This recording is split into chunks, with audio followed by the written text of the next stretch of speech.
नमस्कार, मी प्रवासी सेवाभावी प्रतिष्ठानच्या वतीने अध्यक्ष विष्णू कारंपुरी बोलतो। सध्याच्या परिस्थिती पाहता महामार्गावर व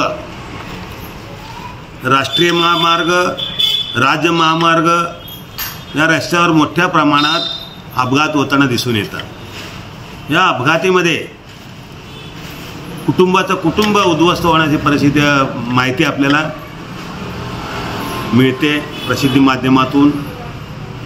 या अपघाती रोखण्याचा प्रयत्न करण्यासाठी आणि अपघात मुक्त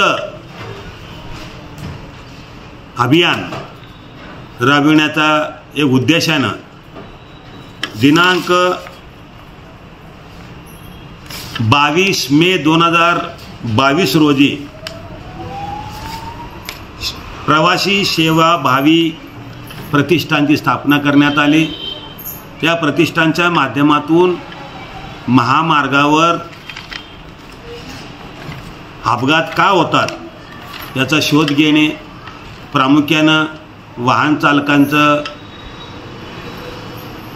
हलगर्जीपणा किंवा वाहतुकी नियमाचं पालन न करणे, अति वेगाने जाणे, महामार्गावरील मोठमोठ्या अडथळे निर्माण होणे, अचानकपणे काही रस्ता दुरुस्ती किंवा एखादा रस्त्याचं काम चालणे, असे अनेक प्रकार या ठिकाणी त्यामुळे होताना दिसून येतात। या अपघाती रोखण्यासाठी व अपघाती मुक्त अभियान राबविण्यासाठी आपण जी संस्था स्थापन केली, त्या संस्थेच्या प्रवासी सेवाभावी प्रतिष्ठानची स्थापना 22 मे 2022 रोजी स्थापना केली।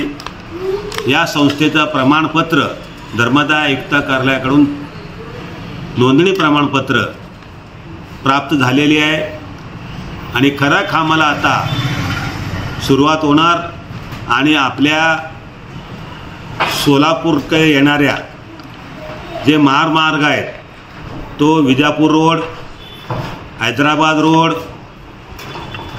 तुळजापूर उस्मानाबाद रोड, पुणे रस्ता, त्याचबरोबर राज्य महामार्ग, अक्कलकोट रोड, अशा ज्या महामार्ग आणि राज्य महामार्गामधून रस्त्यावर या अभियानाची सर्वे करून अपघातमुक्त महामार्ग बनविण्याचा आमचा मानस आहे।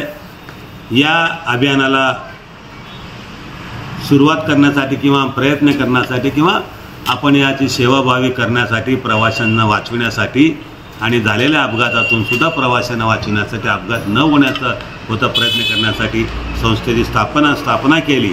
या संस्थेच्या स्थापनाचं प्रमाणपत्र मिळाल्याबद्दल आमच्या सर्व पदाधिकाऱ्यांना आनंद झाला आणि या कामाला सुरुवात करण्याची एक चालना मिळालेली आहे। या संस्थेमध्ये अध्यक्ष म्हणून मी काम करत असताना राजेश पडकुले डॉक्टर साहेब, उपाध्यक्ष सचिव म्हणून ॲडव्होकेट मुनीनाथ कारंपुरी, सहसचिव म्हणून राजू रोडगीकर, खजिनदार म्हणून विठ्ठल कुराडकर, सदस्य प्रसाद जगताप आणि सदस्य म्हणून ॲडव्होकेट कुमारी अनिता कळके मॅडम यांची नियुक्ती केलेली आहे आणि आमचं सर्व टीम आणि इतरांचं सहकार्य घेऊन लवकरच अपघातमुक्त अभियान राबविण्याचा सुरुवात करणार आहोत। जय हिंद, जय महाराष्ट्र।